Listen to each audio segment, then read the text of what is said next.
already transfer जाखाबाय एक थांनाय आगस्टआवनो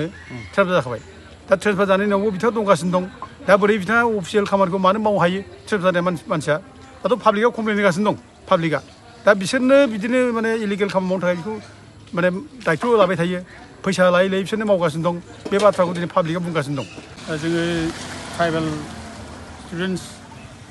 एस'सिएशननि आफादगिरि ओमफ्राय दिनै बड'लेण्ड जनजाति सुरक्षा मन्थनजों जों जयैनो रेभिनिउ सार्केल सिडली सार्केल अफिसाराव जों फैदों दा लोगो मोनफैदों बेनि खारनाव जाहैबाय दा दिनै सिडली सार्केल आन्दाराव गोबां माने हा गभर्नमेन्ट खासा पिजिआर बिजिआर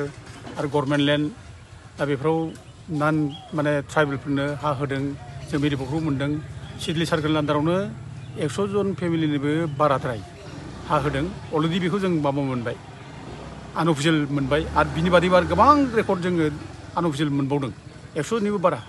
दा गथिखे बेफोर इलिगेल खामानिखौ दिनै सिडली सार्केलाव मावदों जों बेखौनो बादा होफैदों जे बिदि खालामनाङा मानो बिदि मावगासिनो दं जे दिनै 6 सिडुल एरियायावथ' नोङो नान ट्राइबेलफोरनो हा होनो हाया बेथ' रेस्ट्रिक्टेड दा बेफोरावबो दिनै मानो होगासिनो दं आरो बे माने गभर्नमेन्ट हा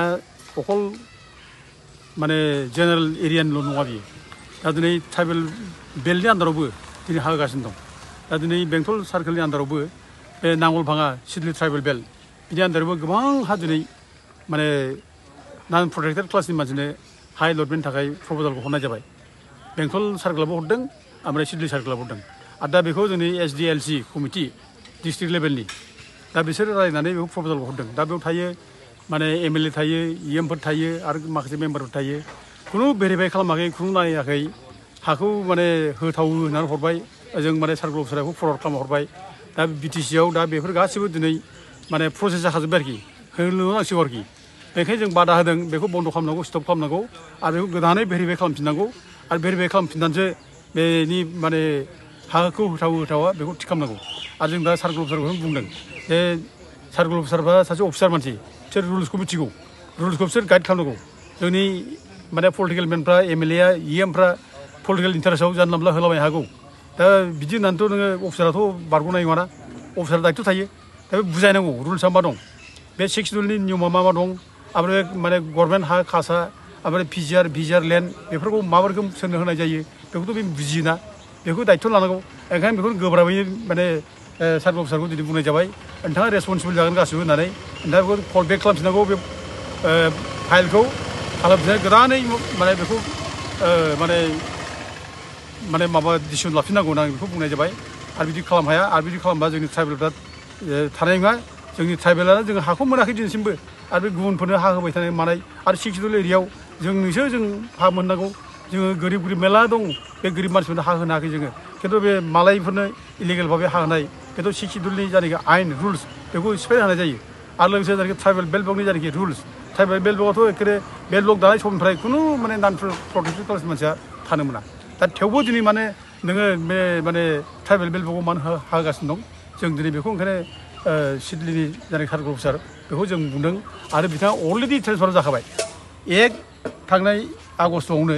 ट्रेन्सफार जाखाबाय दा ट्रेन्सफार जानायनि उनावबो बिथाङा दंगासिनो दं दा बोरै बिथाङा अफिसियेल खामानिखौ मानो मावनो हायो ट्रेन्सफार जानाय मानसिया दाथ' पाब्लिकआव कमप्लेन होगासिनो दं पाब्लिकआ दा बिसोरनो बिदिनो माने इलिगेल खामानि मावनो थाखाय बेखौ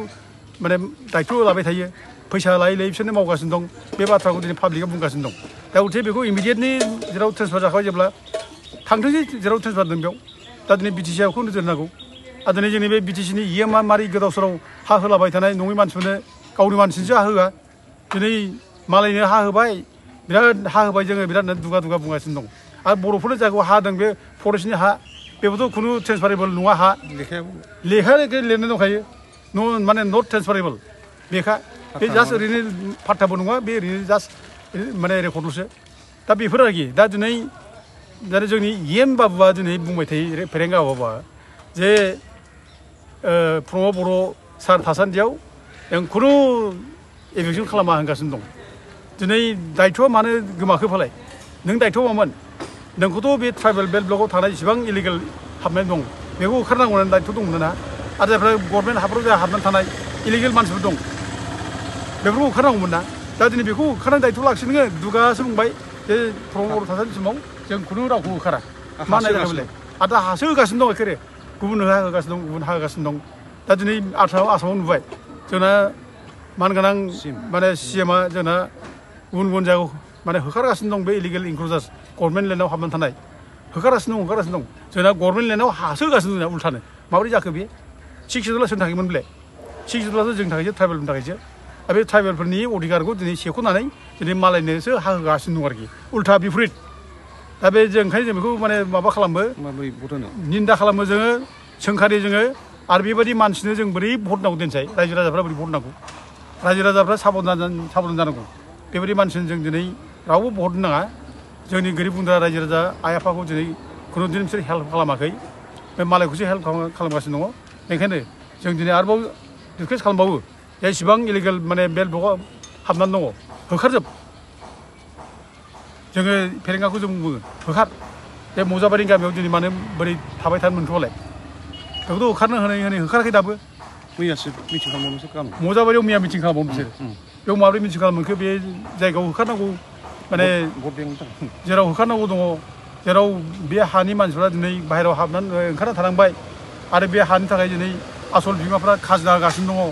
दा मालायासो जेराव हाबनानै थागासिनो दं बेयाव आरो दिनै बेनि थाखाय दिनै बिसारबो खालामबावबाय माने सिडलिनि एजुकेटिभ मेजिस्ट्रेट बे बिसारबो खालामखांबाय बिसार खालामनानै बुंबाय बे हाया बर'फोरनि आरो बे हायाव एनक्रचमेन्ट जादों आरो बे एनक्रचमेन्ट जानायखौ एक्सन लानांगौआ बिटिसिनि दायित्व होननानै लिरना होखाथारबाय दा गथे बिटिसिआ दायित्व लानांगौ दा फेरेंगा दायित्व लानांगौ दा फेरेंगा बेखौ दायित्व लायाब्लानो जुदि नोङो ओरैनो बुवा ओरैनो बे माने बुंलाबाय थायोबा इभिकसन खालामा प्रमद बर'नि दिनाव बुंलाबाय थायोब्ला बे आइननि बिरुद्ध थांनाय जाबाय बे आइनखौ मानियाखै बे थारमाने बे आइनखौ मानिनो गोसो गैया बे 6 सिडुलनि आइनखौ मानिनो गोसो गैया माने land revenue regulation act chapter 10 बेखौ मानिनो गोसो गैया बेखौसो बुंनाय जादों दा गथे जोङो बुङो दाबो होखारनांगौ दाबो दायित्व ला जोंनि हाखौ उद्धार खालामनांगौ हाया जोंनि थैस' थांस' आरो जोंनो हाखौ नांगौ आरो जोंहा हा गैयाबा जों थांना थानो हाया जों बयबो जों दिनै बेनि थाखाय माने नांजानांगौ आं बेखौसो खावलायो